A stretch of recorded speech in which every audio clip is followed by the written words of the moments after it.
This is the story of what happened to Little Bear Boni. Little Bear Boni was a small, fluffy bear who lived in a cozy, green forest with all of his friends. Boni was known for his big, hearty laugh and his even bigger heart. He loved sharing his favorite honey with everyone and was always the first to lend a paw to anyone who needed him. He was the sunshine of the forest. But one morning, something very strange happened. Boni's little bed, usually warm and messy from a good night's sleep, was empty and perfectly made. His favorite honey jar, the one he always had a little scoop from first thing, sat on the table untouched. A strange quiet fell over the forest, the kind of quiet that feels heavy and wrong. The birds didn't sing their usual, cheerful morning songs. "Where could Boni be?" asked the rabbit, twitching her nose with worry. Her big, round eyes looked towards Boni's empty doorway. "He would never, ever leave without saying goodbye," added the squirrel, his fluffy tail drooping. "He always tells us where he's going,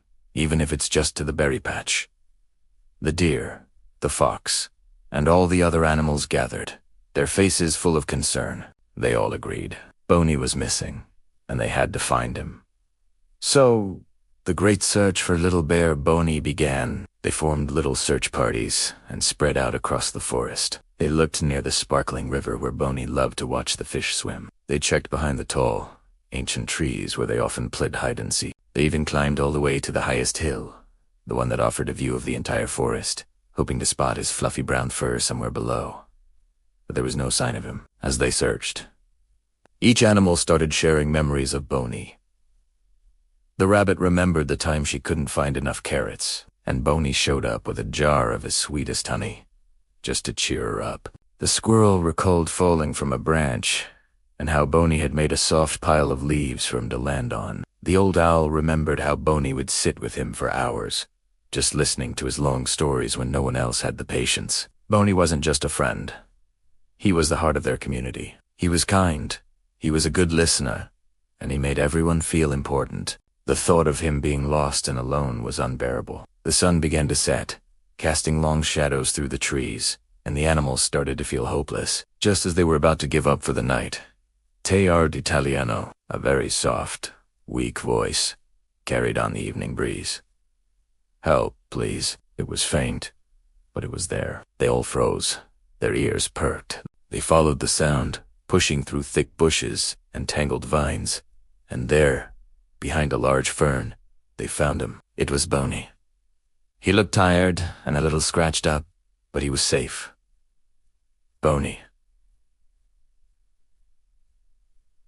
"We were so worried," they all cried out, rushing to his side. "What happened? Where have you been?" Boni smiled a weak but gentle smile. Tucked under his arm was a tiny bird, its wing carefully wrapped in a leaf. "I'm sorry I worried you," Boni said softly. "I found this little bird this morning.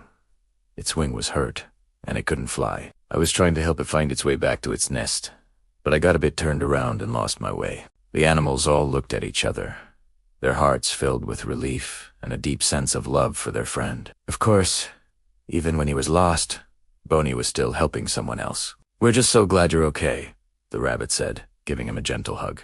Together, they helped Boni carry the little bird back to its family in a tall oak tree. Then, with all his friends surrounding him, they all walked back home under the light of the moon. That night, the forest didn't feel quiet or heavy anymore. It felt warm and safe, filled with happy chatter, laughter, and the immense relief of having their friend back. And from that day on, everyone in the forest learned a very important lesson. They learned that helping others is a beautiful and wonderful thing to do, just like Boni always did. But they also learned that it's just as important and just as brave to let others help you when you need it. And that is what happened to Little Bear Boni. Thank you for listening. If you enjoyed our story, don't forget to like and subscribe for more adventures.